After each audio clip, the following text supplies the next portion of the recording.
ભગવાનના જે અવતાર થાય છે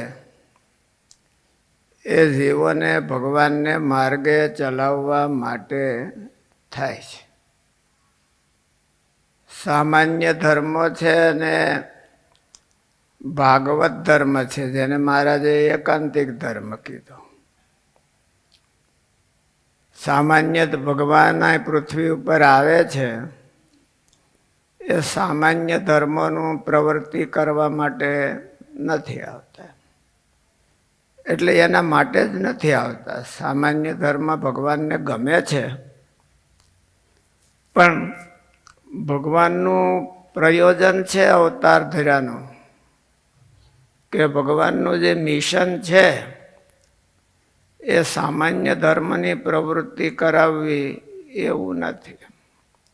એકાંતિક ધર્મની પ્રવૃત્તિ કરાવવી એવું ભગવાનનું મિશન છે. અને એ પ્રવૃત્તિ કરાવતા હોય અને એમાંથી કોઈક જીવ છે એમાંથી પાછો પડી જાય તો ભગવાનને બહુ દુઃખ થાય છે, મનમાં શોક બહુ થાય.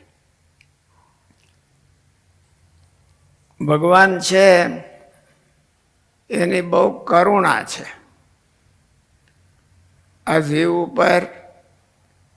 ભગવાનની બહુ કરુણા છે અને કોઈ રીતે આ જીવ જો ભગવાનને રસ્તે ચાલે તો એવું ભગવાન ઈચ્છે છે. ભગવાનની એવી તીવ્ર ઈચ્છા છે અને એના માટે પ્રયત્ન પણ ભગવાન એવું બહુ કરતા હોય કે કોઈ જીવ છે એ ભગવાનને રસ્તે ચાલે.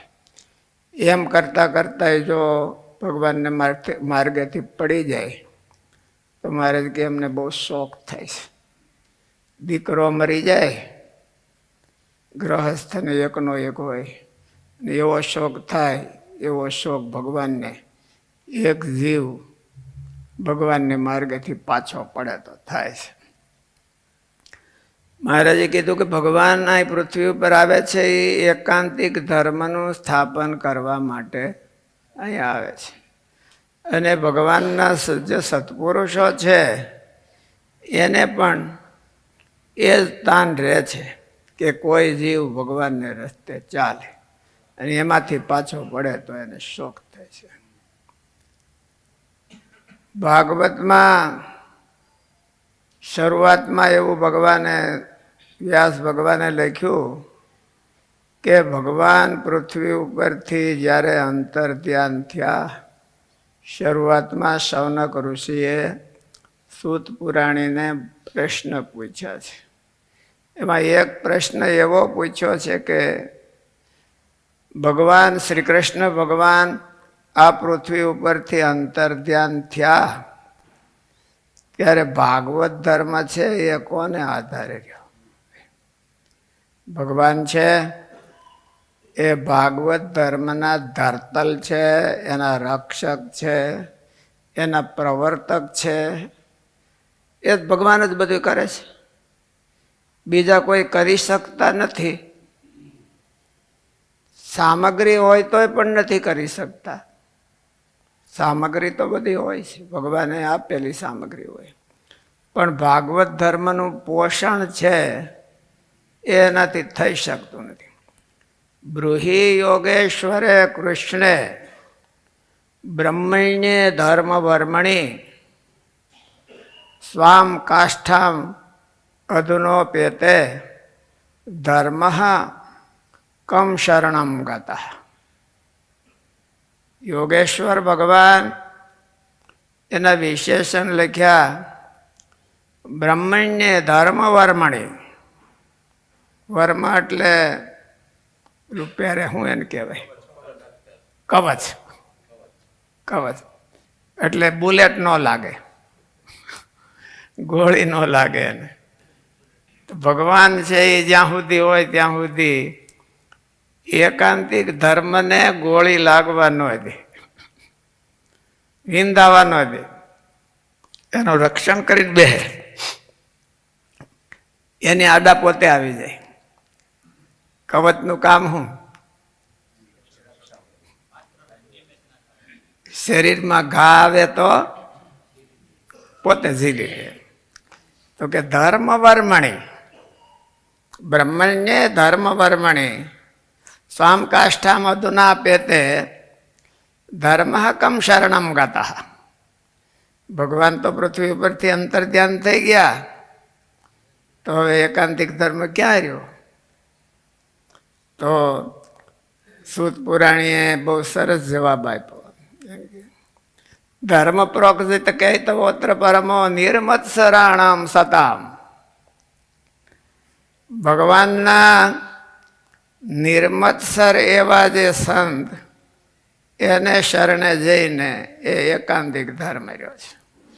ભગવાન પછી એ સંત એવા હોય તો એ ભાગવત ધર્મનું પોષણ કરે છે, એનું રક્ષણ કરે, એનું પ્રવર્તન હોતે કરે.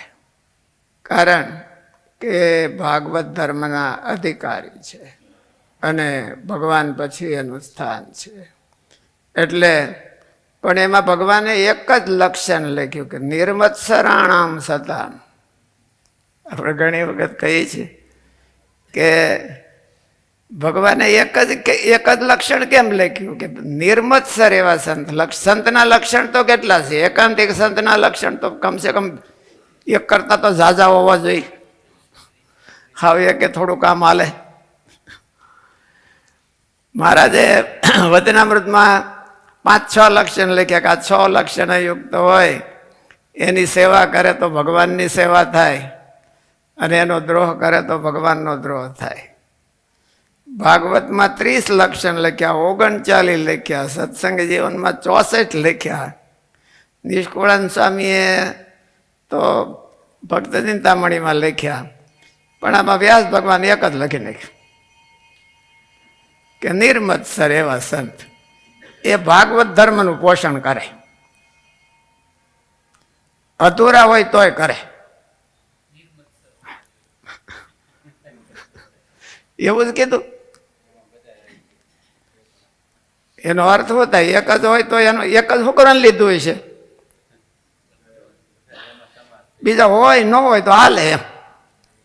લક્ષણ તો ઘણા છે એના, પણ એક જ કે નિર્મત્સરાણામ સતા. નિર્મત્સર એવા જે ભગવાનના સાધુ છે એ એકાંતિક ધર્મનું પોષણ કરી શકે છે. ઓછા હોય તો નાના હોય તો નાનું કરે, મોટા હોય તો મોટું કરે, એટલું જ. બાકી પોષણ કરે નિર્મળ. અને મત્સર હોય તો બહુ મોટા હોય તોય ન કરીએ કે આપણે ઉડાડવામાં જ રહીએ ને.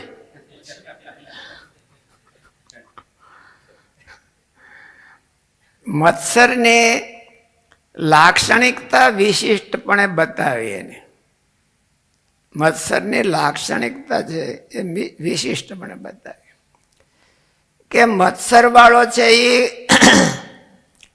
આચરણ એકાંતિક ધર્મનું કરે અને ફળ નરકમાં જવાનું મળે.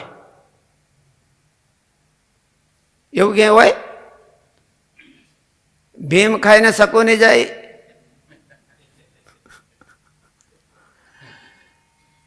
આચરણ છે ને, મત્સર વાળો આચરણ છે એ એકાંતિક ધર્મનું કરે અને ફળ 0 મળે, એને ફળ ન મળે. આપણે ઘણી વખત વાત કરીએ છીએ કે દુર્યોધન યુધિષ્ઠિર મહારાજા કરતા ડબલ એકાંતિક ધર્મનું પાલન કરતો હતો. ડબલ. યુધિષ્ઠિર મહારાજાને વનમાં જવાનું થયું એટલે બ્રાહ્મણો બધા ભેળા આવેલા. અને ભેળા આવેલા ને કે યુધિષ્ઠિર મહારાજાએ પૂછ્યું કે તમે બધા ક્યાં જાઓ છો? એટલે કે મહારાજ અમે તમારી ભેળા આવીએ છીએ, પણ કે હું તો વનમાં જાઉં છું, ત્યાં મારી પાસે કાંઈ સગવડતા ન હોય અને તમે ભૂખ્યા રહો તો મને અપરાધ થાય, એટલે તમે પાછા વળો. કે મહારાજ તમે જેમ રહો એમ અમે રહેવું, વનફળ ખાવો તો અમે ખાઈ લેશું, અમારે કંઈ જરૂર નહીં પડે, પણ તમારી ભેળું રહેવાની અમને મજા આવે છે. તમારી ભેળું રહેવાની અમને બહુ મજા આવે છે એટલે અમે રહેશું તમારી ભેળા. અમારે કંઈ જરૂરિયાત છે એટલે તમારી ભેળા આવે છે. એમને પણ યુધિષ્ઠિર મહારાજે કીધું કે તમે પાછા વળો. એટલે દુર્યોધન એને મળ્યો કે ભાઈ તમે ક્યાં જાઓ છો? એટલે કે યુધિષ્ઠિરને ભેળા જાય છે. કે શું કરવાને? તમે પાછા વળો, હું તમને ડબલ દક્ષિણા આપીશ. યુધિષ્ઠિર આપતા હતા એના કરતા ડબલ દક્ષિણા આપીશ. અને યુધિષ્ઠિર બપોર સુધી યજ્ઞ કરાવતા હતા, હું સાંજ સુધી કરાવીશ. બધું ડબલ ડબલ કરીશ અને કરતો પણ. કિરાતાર્જુનીય છે, એમાં ભારવી કવિએ બહુ સરસ લખ્યું છે કે દુર્યોધને તમામ જે પાસાઓ યુધિષ્ઠિર મહારાજા કરતા એના કરતા વધારે શરૂ કર્યા. તો દુર્યોધનને એકાંતિક ધર્મનું ફળ મળ્યું હશે કે નહીં મળ્યું હોય? તમને કેમ લાગે છે? અનુમાન કરો. તમે જોયું ને, આપણે કોઈએ જોયું નથી, પણ મળ્યું હશે કે નહીં હોય? નહીં મળ્યું હોય. કેમ નહીં મળ્યું હોય? મર્યો ત્યારે તે ઓલા પણ નરકમાં ગયો હતો, યુધિષ્ઠિર કાઢવા ગયા હતા, એટલે ન મળ્યું કહેવાય ને. દુર્યોધન નરકમાં પડ્યો હતો, યુધિષ્ઠિરને ખબર પડી એટલે યુધિષ્ઠિરને નરકમાં ગયા કાઢવા માટે. એ દુર્યોધન મારો ભાઈ છે ને, ગમે એમ તો કાઢવા ગયા હતા. એટલે ફળ તો નહીં મળ્યું હોય એકાંતિક ધર્મનું, તો ડબલ કર્યો તો ગયો ક્યાં? ડબલ કર્યો તો એકાંતિક ધર્મનું પાલન તો ડબલ કર્યું હતું, એનું ફળ ન મળે. વળી પાછું અનુષ્ઠાન બધું એકાંતિક ધર્મનું જ કરે. મત્સર વાળો હોય એ ચોરીનું અનુષ્ઠાન કરે કે દાનનું અનુષ્ઠાન કરે? કર્ણ છે એને ભેળા જતા,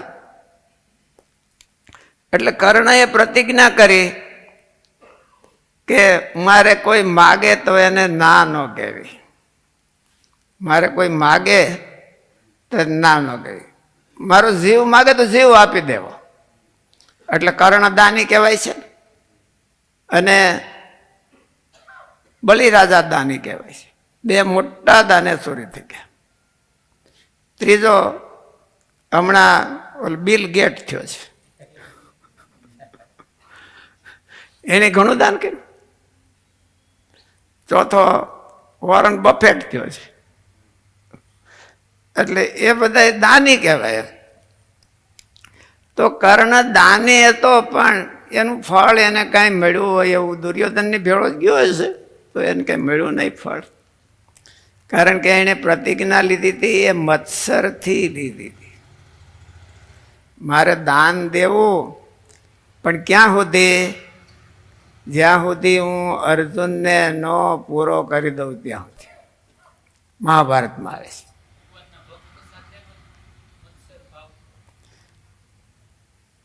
એના કરતા હું કમ નથી, તો એને સારું કરવું પડે કે મોડું કરવું પડે?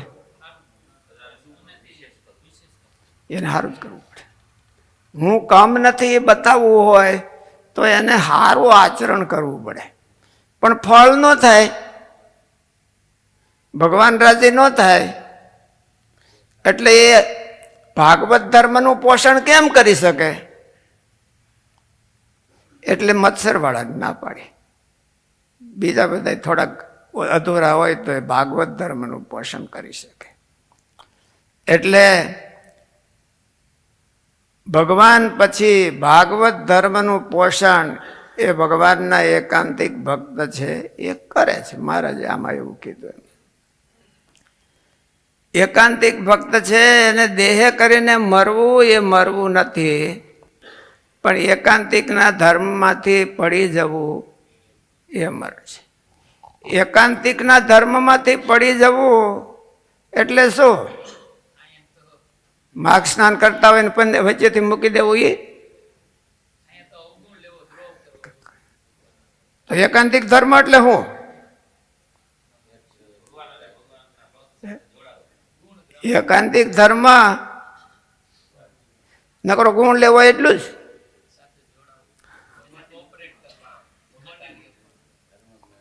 મહારાજ બહુ વિચિત્ર લખ્યું છે આમાં.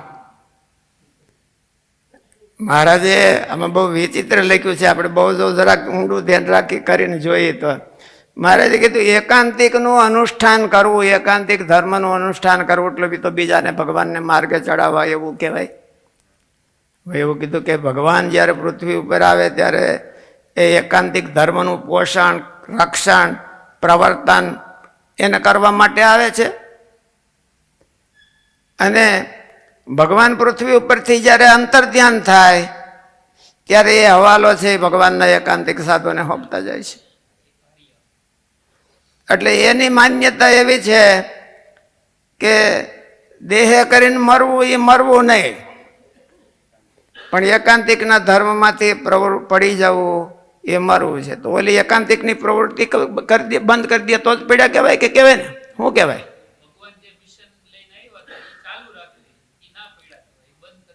પણ એ બંધ કરી દે તો ને આમાં એવું કીધું કે ભગવાનનો ભક્ત છે એકાંતિક ધર્મમાંથી પડ્યો ક્યારે કહેવાય? એ એકાંતિકની પોષણ ને પ્રવૃત્તિ બંધ કરી દે ત્યારે પડ્યો કહેવાય કે શું કહેવાય? એવું ન કીધું મહારાજે શું કીધું?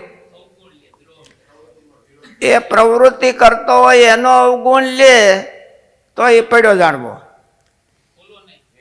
ઓલો નહીં. બંધ કરી દે તો નહીં, પણ ઓલો લેતો હોય એનો પ્રવૃત્તિ કરતો હોય તો એનો અવગુણ લેતો એ પડ્યો જાણવો. પાછો અવગુણ લેનારો શું કરે? એકાંતિક ધર્મની પ્રવૃત્તિ કરે. નથી આમાં ભૂલાઈ જવાય એવું? ભૂલાઈ જાય એવું છે. એમ પ્રવૃત્તિ કરે ને પીડ્યો કહેવાય. પ્રવૃત્તિ કરે અને એને પીડ્યો કહેવાય. શું કહેવાય? હાલતો કહેવાય, પીડ્યો કહેવાય? મહારાજે વચનામૃત કીધું છે ઈ છે કે બીજું કઈ કહું છું? હું મારા ઘરનું કહું છું કે તમને? મહારાજે કેવું કીધું જુઓ, શાસ્ત્રનો થોડોક વિચાર કરીએ તો આપણને ખ્યાલ આવે છે કે ભગવાન છે એ પૃથ્વી ઉપર અહીંયા આવે છે એ બીજાને ભગવાનને માર્ગે ચડાવવા માટે આવે છે. અને બીજાને ભગવાનને માર્ગે ચડાવવા એને ભાગવત ધર્મની પ્રવૃત્તિ કહેવાય. ભાગવત ધર્મની પ્રવૃત્તિ કહેવાય. એમ અધર્મ પ્રવૃત્તિ તો અધર્મ પ્રવૃત્તિ કોને કહેવાય? કંઈક અધર્મ માર્ગે હલાવે, અધર્મની પ્રવૃત્તિ કરે, બીજાને પ્રેરણા કરે તો અધર્મ પ્રવૃત્તિ કહેવાય ને. એવી રીતે ભાગવત ધર્મની પ્રવૃત્તિ છે એ કેને કહેવાય? ભગવાન અહીંયા પૃથ્વી ઉપર આવે અને ભાગવત ધર્મની પ્રવૃત્તિ બંધ થાય તો એને બહુ શોખ થાય છે, એને ખરેખરો મનમાં થાય છે. એવું મહારાજે લખ્યું કે થોડા કાળ જીવવું અને વ્યર્થ જાય, એના પ્રયત્ન બધા વ્યર્થ જાય. પ્રયત્ન ન કરતો હોય એનો શોખ ઓછો થાય, પણ કરીને વ્યર્થ જાય છે. પ્રયત્ન તો કરે છે પણ એ પ્રયત્ન કરેલા બધા વ્યર્થ જાય છે.